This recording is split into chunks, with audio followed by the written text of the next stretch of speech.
katika hatua ya awali wakati wa bunge la bajeti tulipata nafasi ya kuzioji halmashauri 8, na katika hatua hii ya sasa ametoa kibali cha kuzioji halmashauri 39 kutoka katika mikoa 15, na nitazisoma katika hatua ya baadaye halmashauri hizo.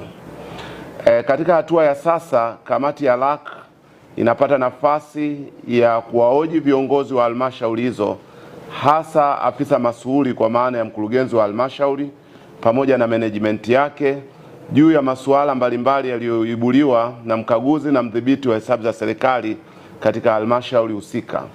Lakini pia kamati ya LAC inachukua fursa hii kufuatilia utekelezaji wa maagizo mbalimbali ambayo yalitolewa na kamati hii katika nyakati zilizopita, lakini pia na maelekezo yaliyotolewa na mkaguzi na mdhibiti wa hesabu za serikali. Kwa hizo ndio kazi kubwa ambazo tunazifanya, na tunayafanya yote haya kwa kuzingatia kanuni za bunge. Ukisoma kanuni za bunge, hasa katika kanuni ya 14 inatoa majukumu yafuatayo kwa kamati ya hesabu za serikali za mitaa. Mosi, tumepewa wajibu wa kushughulikia maeneo yenye matumizi mabaya ya fedha za serikali za mitaa yaliyoainishwa katika taarifa ya mdhibiti na mkaguzi wa hesabu za serikali. Kwa hiyo katika kipindi cha sasa maeneo yote ambayo CAG ameyaainisha kwamba yana matumizi mabaya ya serikali, tunapata nafasi ya kuwahoji sasa maafisa masuhuri kwa maana ya wakurugenzi, kwa nini matumizi yao yamefanyika vibaya. Tunasikiliza utetezi wao na tunaangalia kama una msingi wowote, na kisha tunatoa maelekezo.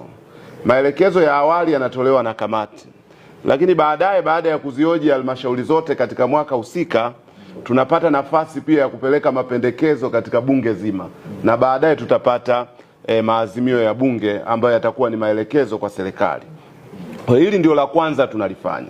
Lakini la pili, tunafuatilia utekelezaji wa mapendekezo yaliyotolewa na kamati ili kuondoa matatizo hayo. Kamati ya LAC kila inapokaa inatoa mapendekezo yake ya hatua za kuchukuliwa. Kwa hiyo tunafanya tathmini ya utekelezaji kama ulivyoainishwa na CAG, na tunaangalia kama kuna umuhimu wa kutoa mapendekezo mapya.